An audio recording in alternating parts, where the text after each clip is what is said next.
Welcome to the Meeple Syrup Show with designers discussing design.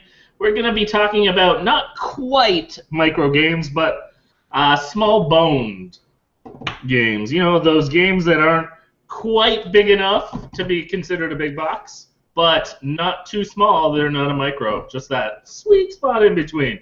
And so I have my fellow hosts, as always. We have Dylan Kirk. Show him the Kraken. Hello, who are you people? The Kraken. Oh my goodness. This is going to be a good night. And the safety word is microgames. Oh man, I got a drink. 1 second. Right. Woo.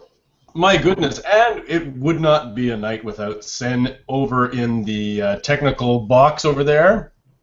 Like that's what you call this 500 place. kilometers away from me. I actually think the technical box is appropriate. Look at all the technology around you. Yeah, it's a lot of junk. I gotta clean it. It's very, very messy. Very, very messy. I'm here at the mall. Yeah, what have we been playing lately? Daryl, what have you been playing this week? Oh, I have honestly not been playing too much this week. I did play a game of the Walled City. Because I'm playtesting some stuff, and I am working on another prototype that's on the lowdown, but with Jonathan Gilmore. Really excited about the progress with the co-design I'm working with him on. But nothing else I can think of. How about you, Dylan? Did you play anything this week? I have been playing Love Letter like you wouldn't believe. It is turned into like the children's bedtime game. And they ask for it. They enjoy it a great deal. It has been pretty damn awesome. I love to tell my son that, of course, at the end of the game, whoever wins is going to do a lot of kissing with the princess, which he thinks is absolutely cheesy, and I love it when he gets embarrassed and says cheesy like that. So that's really enjoyable. But Sen, what about you? I haven't been playing a lot of games, but as most of people who follow me know that I've been with Jay, my better half, pretty much, the other love of my life, as my wife would call him, designing games for the last 5 days. So we put a bunch on the table, and we pretty much have a couple ready to go to Zoc some Spiel. So there's a couple ready to go there. We got a call from, I guess nobody calls us this day, but we got an email from Pandasaurus with a really quick request for an IP-related pitch that we put something together for. We'll see if it holds water. We just put it on the table last night for the first time, so we need a little bit more time on that. And then we're doing some game design, actually for a friend who's a busker, who busks all around the world. He travels on cruise ships, and he runs a blog, a webcast, I guess it's he does a podcast, actually. That's the word I was looking for, called the Buskers All-Stars or something like that. And every year he puts out these cards of buskers like they were on baseball cards. So Daryl, you might appreciate this. So it has like their stats and things like that.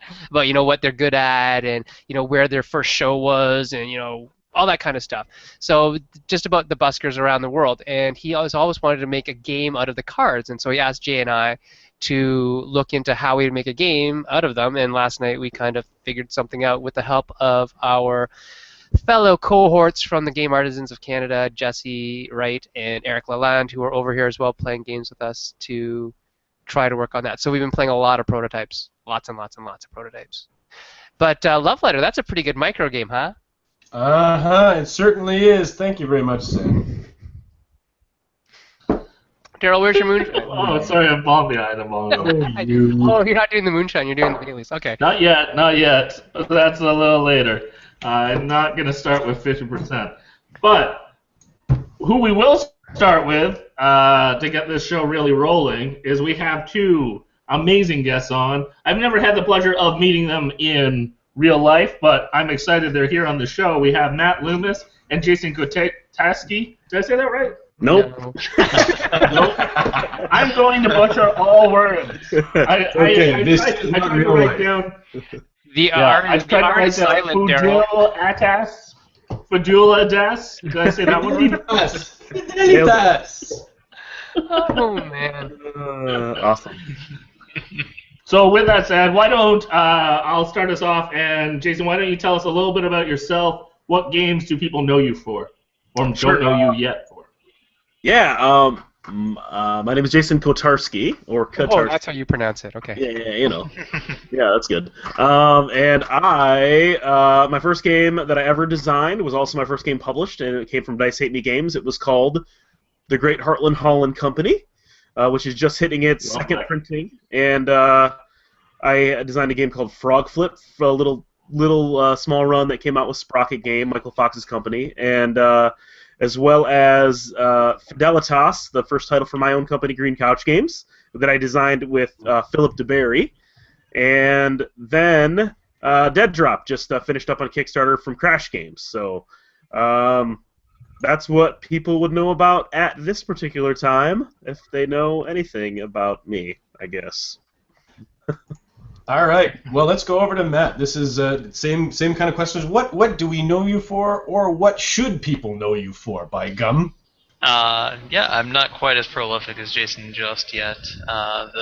In the board game community, the only thing I'm known for is my currently running game on Kickstarter, Dragonflame, coming up by Minion Games. Prior to that, if anybody was a collectible card gamer for any amount of time in the last 15 years, I played Legend of the Five Rings for 7 years, played WoW TCG for 5 years. It was, quite a competitive player, fairly well known in both of those circles. So that would be about it, though. So just a quick question to Matt. Did you have any of your stuff built into Legends of the Five Rings world? You know how they give up the prizes where you get to pick things and whatnot? Yeah, there were a few things that, I don't have like a character card like some people have won, so I didn't do that. But I did, I have, had some impact on the storyline through winning tournaments or doing specific things during tournaments. My name does appear on the side of one of the cards from an Origins appearance, like Top of Clan, I believe, for Rattling. Excellent. Well, I'm going to just jump right into the design questions because, Jason, you already mentioned your first game, Great Heartland Holland Company. I love that game. And I often recommend this game. It's such a small footprint for the box, but it's a big game in there. And so I was curious, was the original design with that in mind? Were you trying to make it small in box size when you originally designed it? Yeah, I was actually really kind of inspired by the Cosmos 2 Players games at the time. So I was playing stuff like Balloon Cup and Lost Cities and Jumbo. Oh, great. The thing that really stuck out to me about those games is that they were these little games, right? But they felt like bigger board games. They felt like a bigger experience, and I just loved the portability of that, and that was.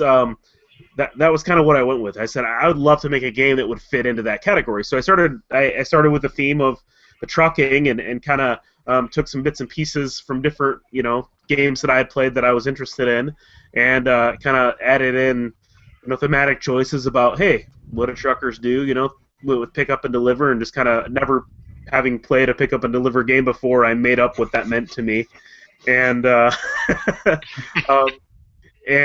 And I ended up thinking, well, there was a Rio Grande contest, for a design contest a few years back, and there was a regional event for it, and I thought, I think that I want to try to get the game ready to go and enter it in this contest just for fun. And I thought the only way that I could really make this look halfway decent in time is if I went with something simple like cards, because I could get those printed. At the time, it was just a couple print-on-demand companies that you could use. But right. Those kind of things, like what are the availability of like actually making this thing look decent if I have a chance to make it myself, Kind of played into it, and hey, a deck of cards costs $10, and that's a lot cheaper than getting a board made and all that. So yeah, I was kind of inspired by those smaller games that feel like bigger games, and just thought it would be a cool thing to make a card game that felt like a board game. So that was kind of my goal early on. So Matt, Smash Monster Rampage Revenge or Rampage Express. Oh jeez. I got it. You can't let this history go. It's on the web. You're right. I totally forgot about that. So really, I want to get into the heart here of where you came from as a game designer. You've clearly have been in this for longer than you're letting on.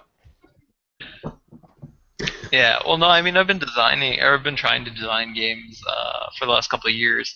So, I mean, the whole reason that I stopped playing collectible card games, because that is all I really did. I mean, I played some role-playing games, some video games in the middle of that, but I played just CCGs nonstop. That, is my lifestyle, and I didn't want to change anything as far as gaming is concerned. As my lifestyle, I didn't want to change anything about that. I liked it. I'm a competitive person. I liked competing. I liked the style of the game. I liked traveling to tournaments. All that was fun. But then, we all kind of grow up. We get older. We get married. We have kids. And you don't have the time to really pour into staying a competitive player in a CCG anymore, and that's when I started turning actually to tabletop gaming, and so that was like 4 years ago when I played my last CCG tournament, and that's also when I started thinking about, okay, well, what else can I do with this creative outlet? I mean, I used to spend 20, 30 hours a week making decks, testing decks, trying to understand the metagame, and I just needed to pour that creative energy into something, and it turned out to be board game, game design. And so, I mean, I've been doing it for a couple of years. I haven't had anything published until now, and you're right, you found I guess they submitted that into like a one-page P&P contest on Board Game Geek there, which, yeah. So I guess I have that designer credit listed out there as well. But that's a really good way to get into it. Easily, no risk, get your designs in front of people, and let people see what you're capable of. And like you, I was a CCG player for many, many years. Got rid of my Magic collection probably way too early for my pocketbooks love. Yeah. But good for me, because then I could focus on things like school and education. But I wanted to talk to Mr. Kotarski with not the silent R, Daryl, in regards to small game design. Yet again, when we're looking at things like minimizing components, you really actually took away the entire board in Great Heartland Hauling Company and put that into cards. And I think a lot of other games do that, but yours was very, very elegant how you did it, and still made it modular and still made things matter and on the board. Can you get into a little bit how you came to design that specific part of the game in which you could take something that would normally be a really heavy, big part of a box game and condense it into a small deck of cards?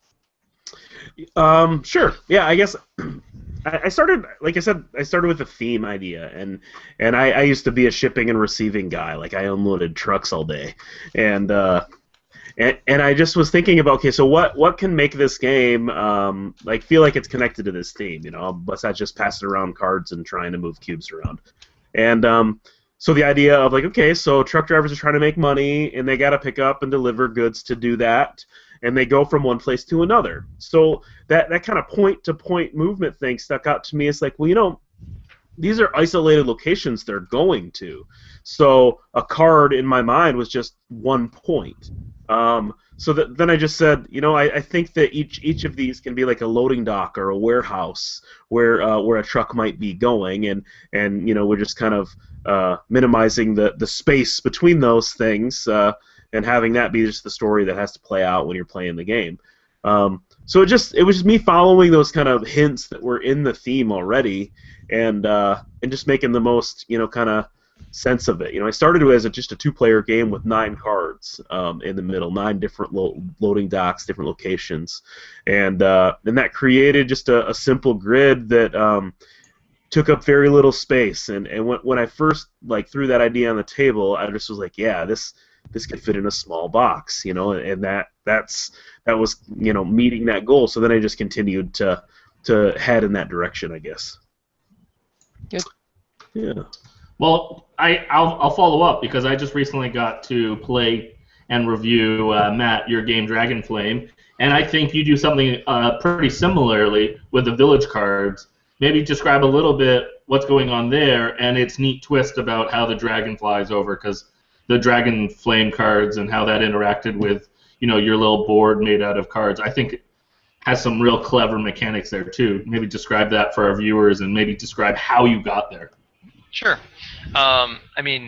So what you're talking about is the villages in Dragonflame are put out in a 3x3 grid, and there's a spatial element where when you're burning the villages, you actually have to like draw a line across the villages. So you go in either a row or a column, a number of spaces equal to however many flames you're able to place out, and you place one per village.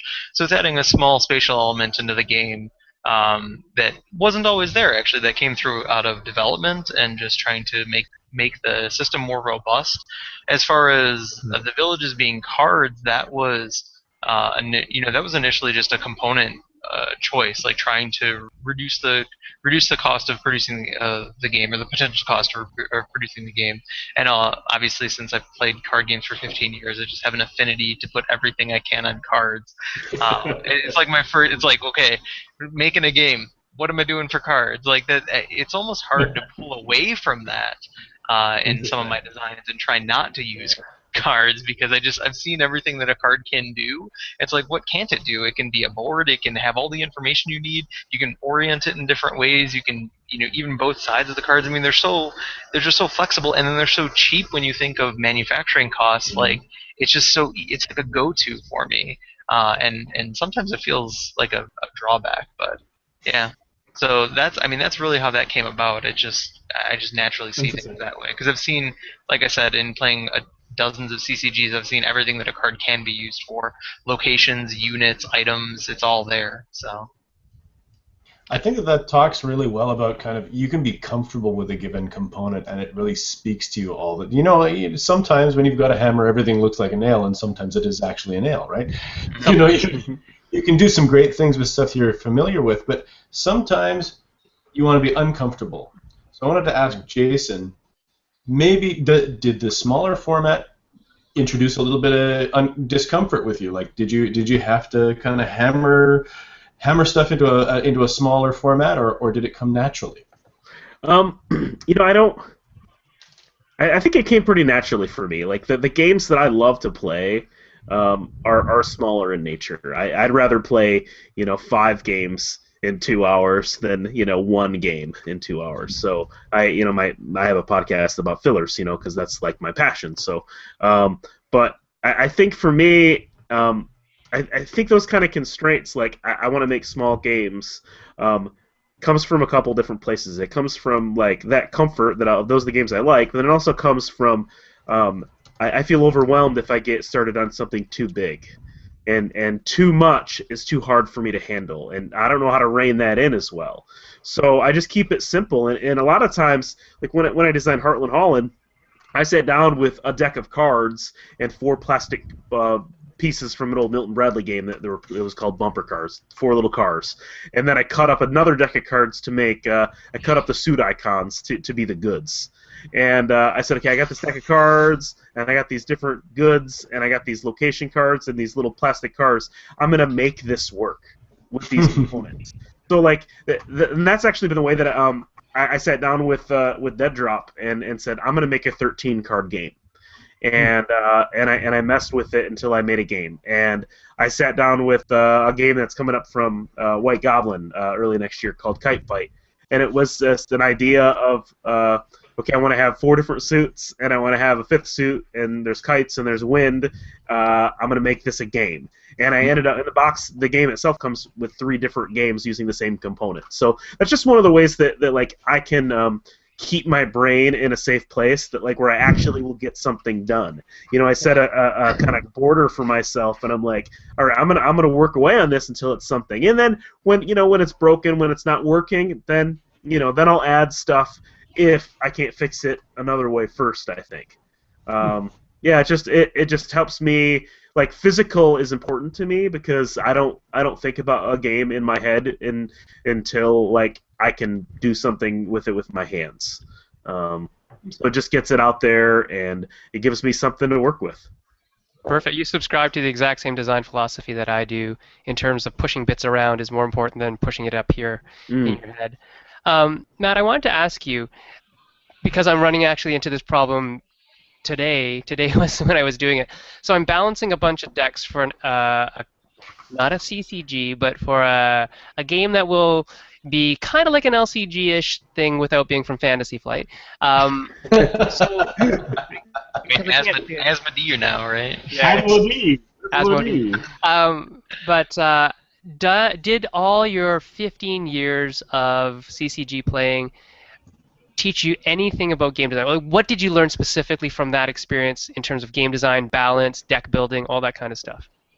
I mean, in that time, I was also playtester for at least half of it for a variety of different games. So that also gave me that aspect as well. So I mean, I literally went through development process, but yeah, I mean, developing decks, trying to figure out what's good, what's bad, what in an entire metagame of a couple thousand cards that are current in an environment, and then trying to figure out what deck is going to or decks are going to work in that environment, and then which is going to then take that next step. What's going to beat those, and you're just constantly iterating and evolving. And yeah, then you do something long enough and it does become second nature. I can look at cards. I can still now look at cards and see in card games, and I can easily do it in board games because a lot of people don't even think this way.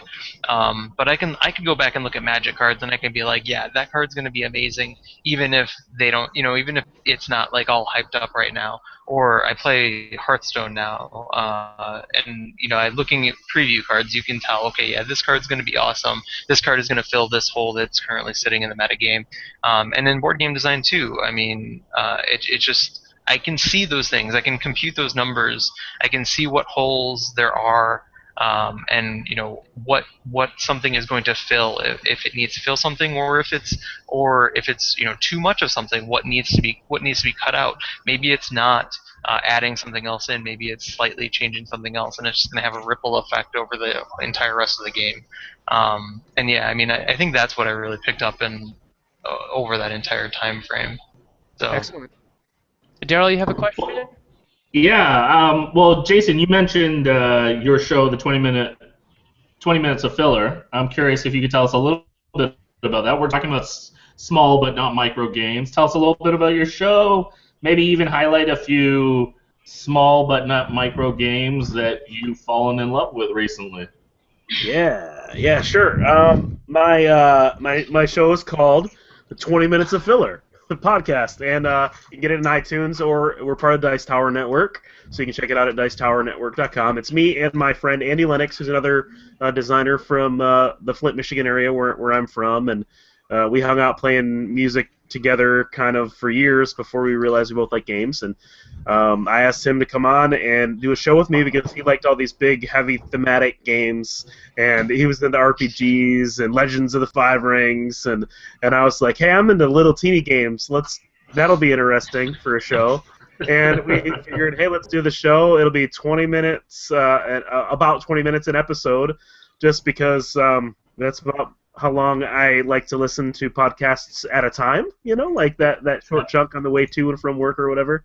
And Totally. yeah, it's that's been a fun show. So basically what we do on the show is we just talk about a couple different filler games that we recommend, and we try to redeem that filler title. Like, filler isn't bad, filler is descriptive in some good ways, for different reasons, and whether it fills time in between bigger games, or when people are showing up, or if you want to fill your night with a bunch of small games. So we talk a lot about we don't really do reviews, we do recommendations. So we pick a game that we each want to bring to the table and just share a little bit about like what we like about it, how it works, and then who we'd recommend it for. So like Cheaty Mages by Seiji Kanai, for instance, was one that was an early episode that we both really liked to play, and that's a smallish game, and we just talked about how that game had some cool stuff because of the thematics. It might I appeal to a more like heavy style gamer or a role player,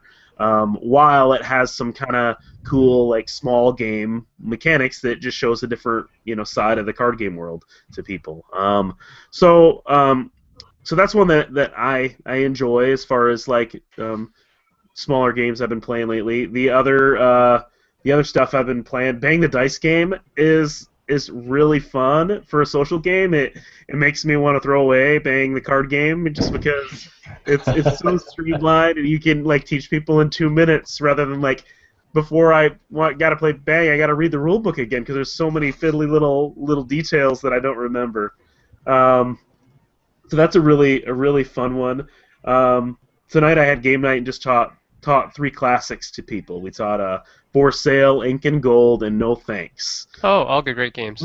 Yeah, so and I like before each one I was like, now this is the kind of game that I want to design someday. A game that is this elegant, that is this engaging, and it has this much meat in such a short amount of time. And then each one I was like, this is like the best filler ever. Wait, no thanks. This is like the best filler ever. Matt, I kind of wanted to add, I wanted to just pass judgment, I guess. This is a question that's coming from the area of judgment here. Okay. Because I got to say, as comfortable as you are with cards, and the fact that you for so long, you have got to have some pretty well-worn, dare I say, maybe a little detailed methods for laying out your deck distributions. You want to talk a little bit about what tools you use and how you do that? For deck distributions? I mean, are you talking actual design, or you mean like if you're looking at a deck, looking I guess a stack of cards, how I would categorize everything? I mean, now I'm wondering if I haven't been specific enough or if I've been too specific. yeah. I got confused somewhere, so let's try it again.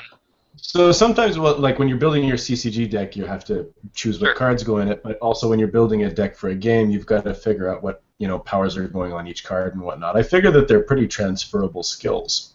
Yeah. So how what skills did transfer, and what tools do you use to set up that distribution within your decks? I mean, I start with Excel. I mean, everything goes in, everything's in a spreadsheet, at least as design is concerned. Trying to figure out what elements of information are going to be on each card, and then I'll often just pivot all that to see what's in the game. It's funny because it's different designing the game and trying to make sure that all the curve among the cards that you want in the game versus the curve that you wanted in your deck, because when you're building something in a CCG, you have constraints. You have what cards are physically printed that you can put in your deck.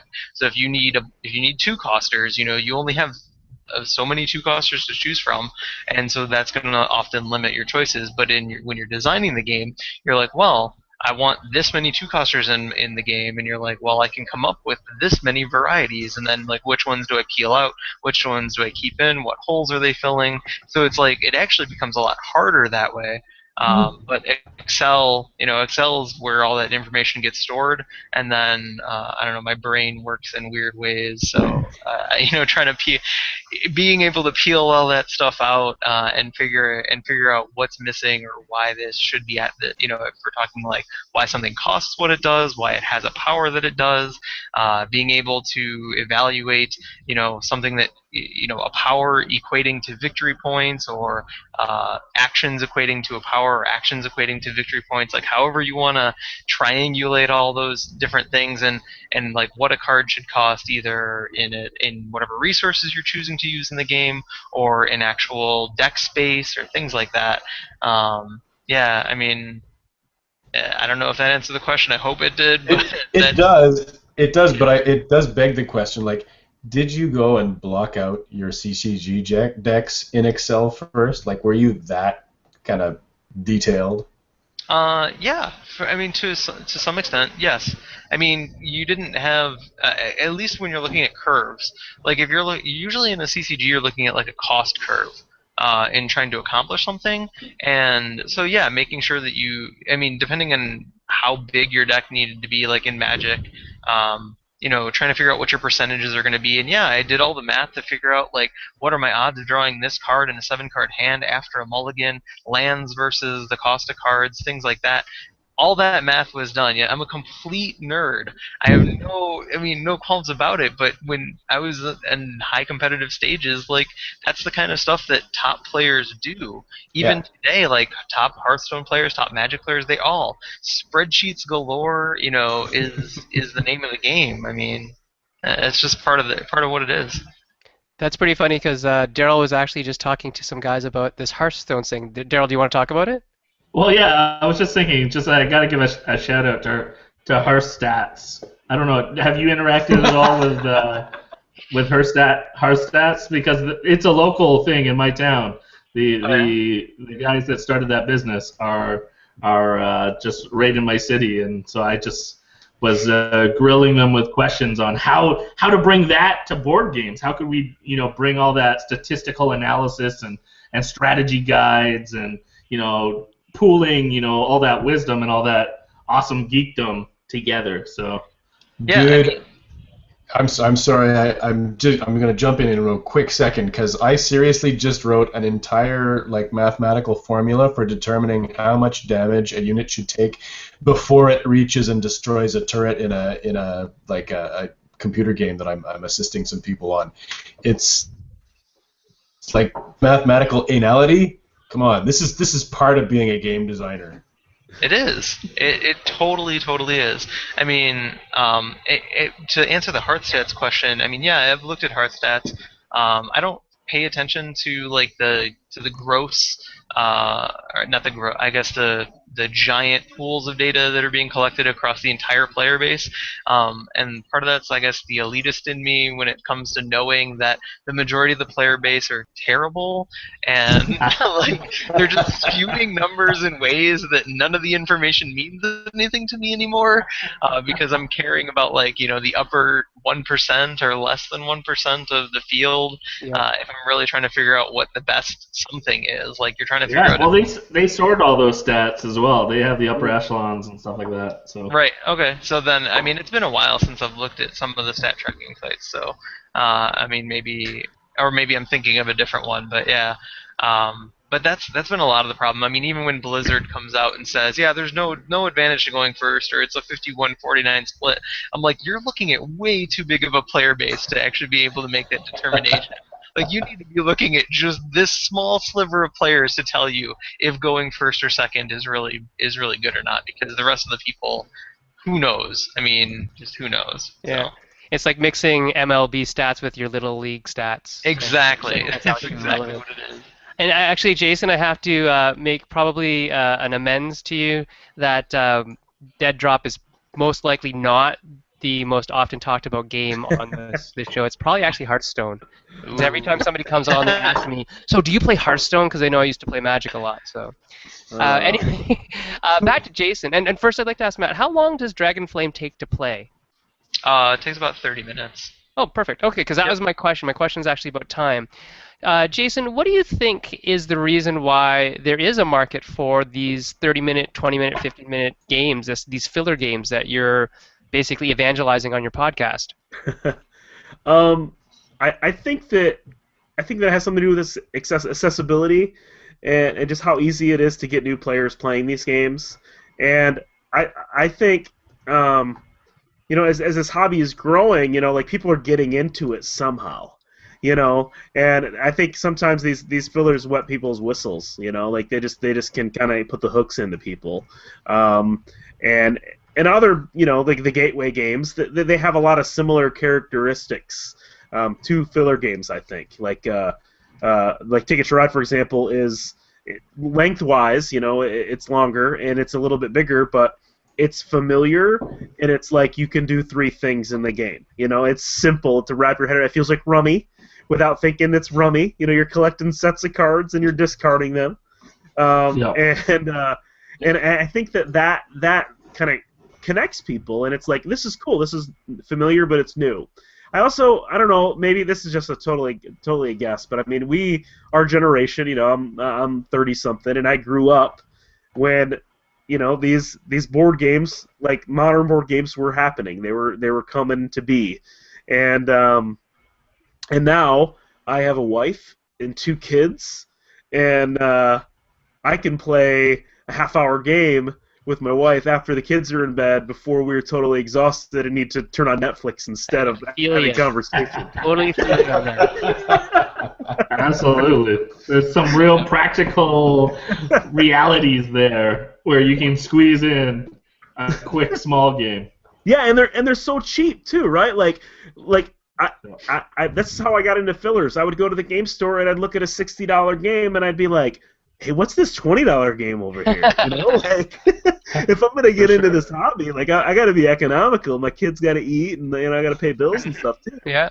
So that plays into it, and now Kickstarter, I mean, makes stuff like more accessible. But I think that as a new publisher, like I can speak for myself for sure. Like when I started looking at projects to do, I was thinking, well, card games are a lot cheaper to do. That means I can make my goal a lot lower, and that means it takes less backers, and I'm a little more confident that I can gather a few hundred people, you know, and maybe $10,000 rather than like a $75,000 project. So it's just the risk there for a publisher is less, you know, and if you get a hit, it still can sell like crazy and generate income for that company, you know. So I think that, you know, lower risk to get involved with these little games maybe could be something to do with it too.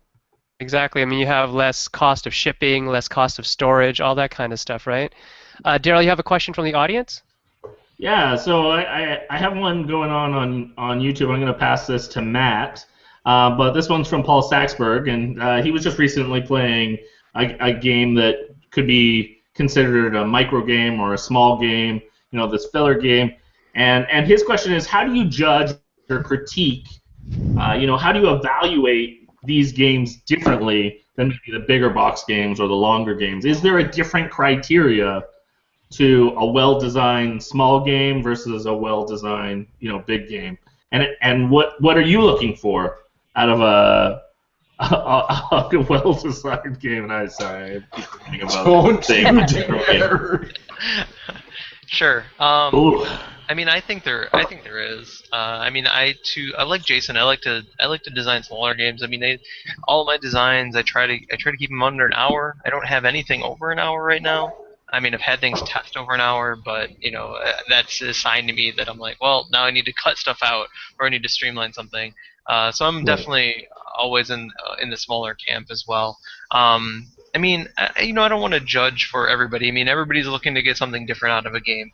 I mean, you don't go into some small games expecting like a big media experience. I mean, there's a couple of like Haba games. Rhino Hero came out as like a you know, an exciting thing for a lot of people this year, and it's like you're not playing Rhino Hero expecting, you know, it's a small game, right? But you're gonna have fun playing the game, but you're not trying to be like, oh, there's deep strategic decisions. Oh, come on.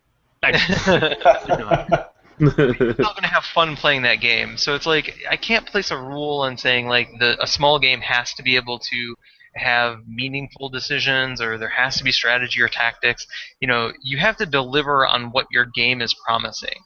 And so in Rhino Hero, you know, you're gonna stack some cards and you're gonna have some fun. And as long as you deliver on that promise and whatever other mechanisms or rules you have in the game are assisting that, great. Then you succeeded in the goal. The small game is great.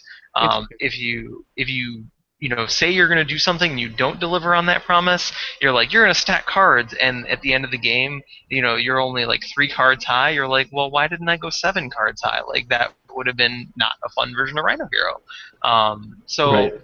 You know, so like the same thing. So that's what I'm doing, and then what I think should be in small games are like elegant things, right? Making sure that you're not like you're not adding complexities somehow just for the sake of being complex. And I mean, this is something that I see happen in a lot of card games, where they just have like these like convoluted powers trying to be like, well, they do it in Magic, and it's like they don't really do that in Magic. You don't understand that. You think like they do it. you think they do it because you don't understand it, but it's really not that complicated. Like there's all these design tenets that are behind it that are like actually making it simple. Yes, there are some really convoluted cards, but that doesn't mean that every card in your game, in your small game, should have like convoluted rules behind it. And that's something that I think, you know, that's where I think some things can easily miss the mark in trying to stay small, especially on cards. yeah, and just complicate things way too much. But I think a small game should have something clever, and I think it should, deliver on the promise that it's advertising. It's a great way to put it. Yeah, no, that's a great answer. I completely agree. Elegance and expectations are major players in making a strong small game. I just want to encourage. Thanks, Paul, for that question. And if anyone else has a question, we still will be going for a good 20 minutes, and then we'll also have the after show. So please send us your questions either on YouTube or on Twitter. But I'm going to pass it to Dylan. I know, Dylan, you got a question for Jason. Well, Jason, I want to know about your motivations. I'm the kind of guy who wants to build gigantic games that have got like bits all over the freaking place, and there's rules up the wazoo. And like, where are you coming from? Where's that spark coming from? There's this beautiful phrase from Antoine de Saint-Exupéry, who wrote The Little Prince. He's like, if you want to build a ship, create in a man's heart the desire for the sea. What's the desire that starts your game? Yeah. I absolutely love people and connecting with people. So I want that game that I play to be something that facilitates an experience, a connection. So that has just always been the thing that drives me. Like I when I was in a band, like I wanted to work at the merch booth until the bar closed because I wanted to talk to everybody who walked by. For me, for games, like I just see, like, I don't know, the game can become invisible sometimes. They don't want it to become invisible as a game designer, but like it's secondary, I think, to the kind of things that the reasons that we play games a lot of the time. We play games because with other people, because we want to be with other people, and it's something to do, and it makes us laugh. It has moments of excitement, and I think that it takes me to this place. Like I remember playing a lot of games of gin rummy with my mom growing up. Like simple card games. That's the stuff for me. Like that just has a nostalgic thing for me. Like little card games, like thinking about all the things you can do with a 52 card deck. My parents had, or my mom had, a card club every month, and people played Pinochle at different people's houses once a month, and like I had to leave the house with my brother and dad because this was late. Like, we had to like go out to the movies or something, or out to dinner so we could leave them alone. So like games have always been around me, and that, I think that's where the spark came from for me. And then I just think about, like, what do I need to really do to get people to enjoy what they're investing their time in? Like, do I have to add layer upon layer upon layer, or am I better off like stripping it down a little bit and letting that experience just kind of facilitate other stuff to happen around it too? So I think that's where it comes from for me. It's a perfect segue into the question I was just writing down for Matt. Really, seriously, what do you guys think about rule sets for these small filler games? Should they be huge, or do we want really simple, elegant rules where the gameplay actually is the more complex part? What do you think, Matt? I like simple rules. I mean, I like being able to teach a game in 5 minutes and then have the game actually add the complexities past that. I mean, do you think of like a really popular filler in No Thanks, or a really popular small game No Thanks, right? What are the rules in that game? Either put a chip, or put a chip, take the card and all the chips in the middle, and that's the entire rules of the game. I mean, there's some setup rules, but that's it. I mean, where the complexities, where the gameplay actually comes in, is what that means. What that means during the game, how far you are into the game, what cards you've collected, how many chips are in the pot. You're making all those evaluations later on. So I mean, I really prefer simple rule sets when it comes down to things, and like having the interactions of the cards and the interactions of the players really add that robustness or depth to the game. Which isn't to say that you can't have a complicated rule set, but I mean, personally, I like the simpler rule sets. So in your game, in Dragonflame, is your rule set very simple? Yeah, it's less than 3. It's like 3 pages, and I can explain it in 3 minutes. I mean, the complexities in the game come in determining like what cards you're seeding into what piles, and then based on where your turn order is, what you think you're which pile, which castle you think you're gonna be able to attack, what cards you think you're gonna be able to loot, what cards have value to you versus somebody else, and making those determinations during the game. I mean, otherwise, simply it's on your turn, you take one of the cards in your hand, you put it face up or face down onto a castle. After everybody's emptied their hands, you're picking castles, and you're doing that for a number of rounds. I mean, it's what the cards do. Past that, there's cards that most cards are just points, and then there's another subset of cards that allows you to do Dragon Flame, which is burning villages, dropping tokens on village cards. I mean, so yeah, the rule set is dirt simple right there, but it's what all that means. Like, okay, well, I have a choice of 5 places to be able to put this card in my hand. What does it mean when I put it into each of those 5 places? What is it going to mean the next time around when there's more cards face up or face down? And the next card that I'm going to place, which order do I place these things in? Who's going to have the first choice? What's the next round choice going to look like? All these things are where the complexities in the game come up. Well, I got a question for you, Jason. You mentioned before, and we see your little awesome-looking logo for Green Couch. Not only do you wear the hat of a designer, but you're also a publisher. Tell us a little bit about, Green Couch, where that came from, what it is, and also maybe talk about just your experience in the designer community in general. I mean, it sounds like you've built some good relationships and gained some experiences. Maybe share a little bit about what's it been like to be a designer and evolve into also a publisher. Yeah, sure. So Heartland was my first game, and I got to work with Chris Kirkman on that, and he was an absolute joy to work with. He's such a good dude, and he's super talented, and he just got a good eye for putting out good games. And after he signed my game, I thought that was pretty awesome. First of all, and then he sent me money too, which was even cooler. I mean, you get money for this? Well, It's all wrong. I don't believe it. Haven't seen it. And then I just realized how much I've always enjoyed working on a project from start to finish. And it goes back to my punk rock roots too. We were DIY band, we had to book our own shows and record our albums and hire an artist and find a manufacturer and get the CD into people's hands. And the same kind of that started scratching that itch for me again. When I was helping with marketing the game a little bit, going on podcasts, doing development. Looking at the art and just being totally in love and with different artists' work and just realizing how much I was falling in love with this whole gaming scene. The people were great, and I don't know if we should tell the world about this, but it is one of the most friendly industries I've ever seen. Everybody is just cool to each other, they play each other's games, they're friendly, they share information, it's so good. So I'm diving in, I'm meeting great people, I'm making games, and royalty checks are cool, but they're not going to pay my bills, I have to work a job too, and have a wife that is awesome and has a great job too. But then I started thinking, well, if I'm not, Reiner Knizia, how do I make a living doing this thing that I love? I can't put out 20 games a year and have them be any good.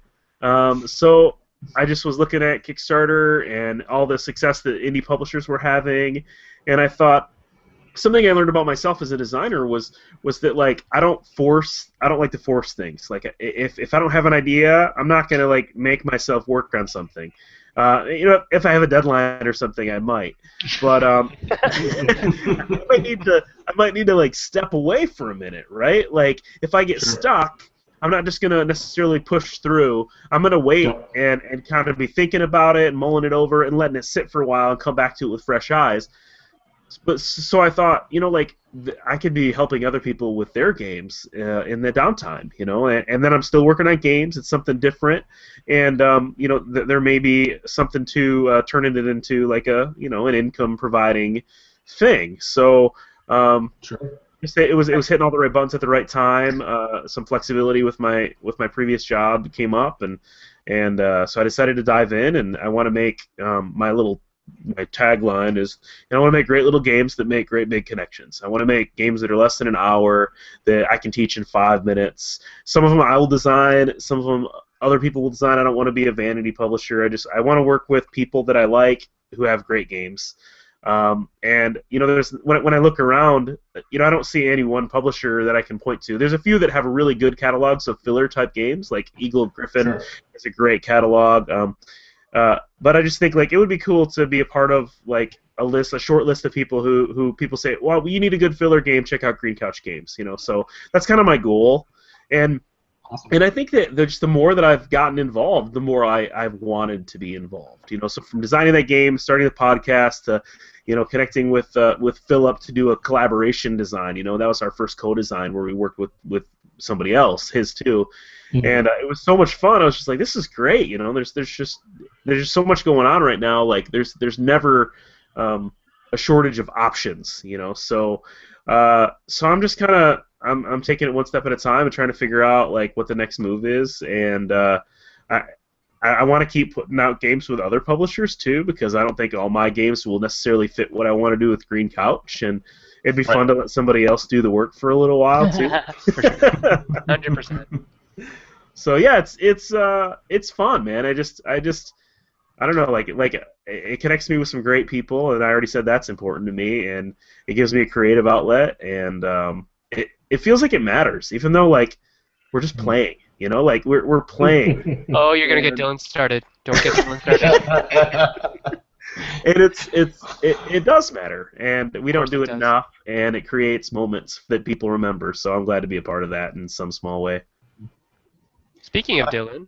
Well, I think Jason is totally hitting all the right notes with me here. It's I just this is wonderful. It's the Kraken, but it's beautiful. I gotta get the Kraken out every night, but let's get Kraken on a question to Matt here.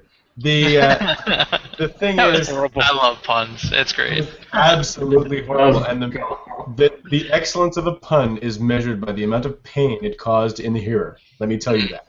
Okay. Right? That's so it was painful. It was painful. It's tasty, let me tell you. But Matt, what I wanted to ask about you, you're a contender, you're a fighter, you're a champion.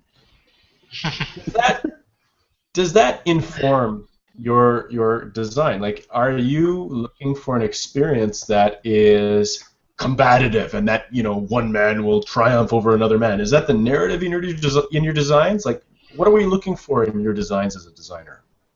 So that's really interesting, because thinking about the competitiveness, I've had at least a dozen type asymmetric type card games, head-to-head battle games that I've just ended up pushing under the rug because I feel they're too similar to other things, or I don't feel there's a market.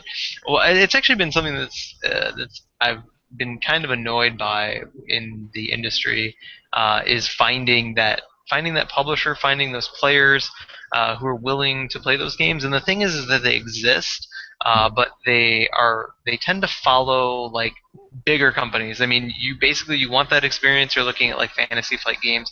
You're looking at AG, which is doing a CCG in Legend of the Five Rings, but they're also coming out with other ones. They just re-released Doomtown. They're probably going to be re-releasing Legend of the Burning Sands. Fantasy Flight did Netrunner.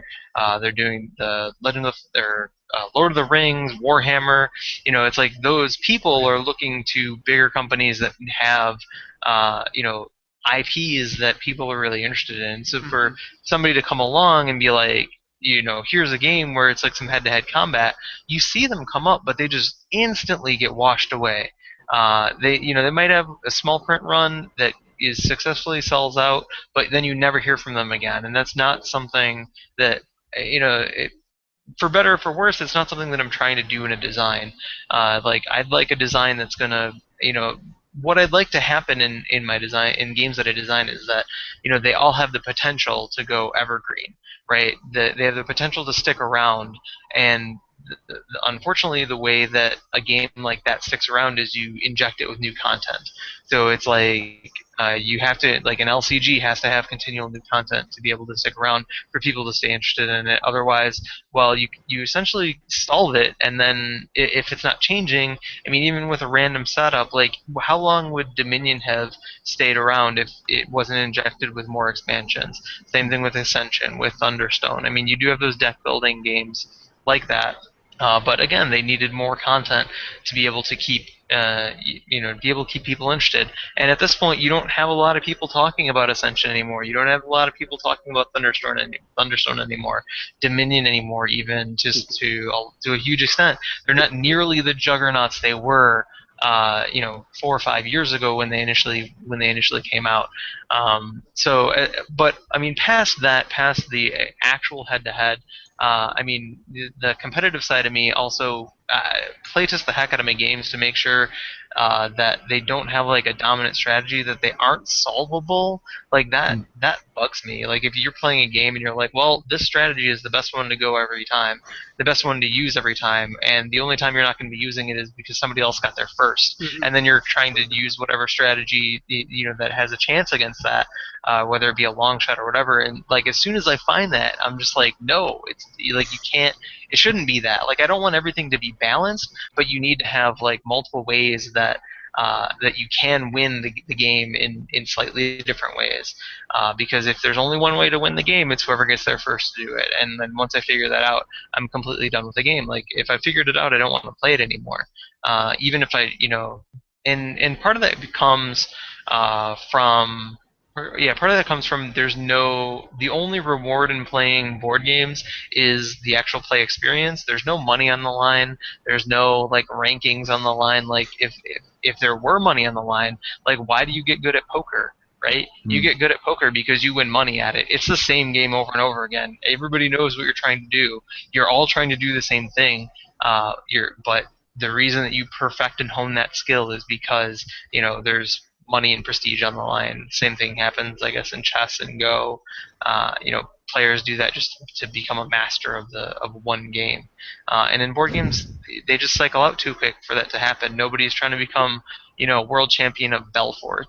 Hey, why not? Unfortunately, I don't know why not. I mean, I'm just saying, but it's like nobody's. I guess our industry doesn't breed that type of person to do that with games. I mean, so in my in my design, I make sure that there isn't a degenerate strategy, that there is multiple avenues that players could replay a game 50 times if they wanted to, without it getting stale. That's what I really like to have in a game. As somebody who played, the same game for years and years and years, I like to play the same game because I like to try and master something, and I like to try and do that in my designs as well. Excellent. Thanks very much. That was a really comprehensive answer. Jason, I wanted to go off of something you said, that sometimes you get stuck. And you might not have meant it in the context I'm going to ask you this question, but I'm going to ask you it anyways because it's my show, so I'm going to do that. So when you do get stuck in a design problem, what are some hints that you could give to other designers of how to get unstuck? Well, I like to ask Matt Loomis to check my math. Seriously, that guy's awesome with that stuff. So, but yeah, I don't know. Just look at it from a new angle. Put it down for a minute. Come back to it. Try it with a different group of people. Andy Lennox, my co-host on 20 Minutes Filler, just always reminds me to like, where's the fun? And I've heard Matt say that too. Where is the fun? Like, and if it's not fun, then cut it. Is there anything? A good question always to ask, I think, when you're stuck is like, is there anything that's getting in the way that doesn't need to be there? Because it's usually not. Is there something missing? I don't know. I think I find more often than not it's that there's too much. So, yeah, just don't be so attached to your brilliant idea to realize that it wasn't that brilliant of an idea. As our friend Al Leduc likes to say, kill your darlings. But Matt, I wanted to pass to you our last question, what we like to ask. The number one recommendation you can give to a new board game designer who's just starting out.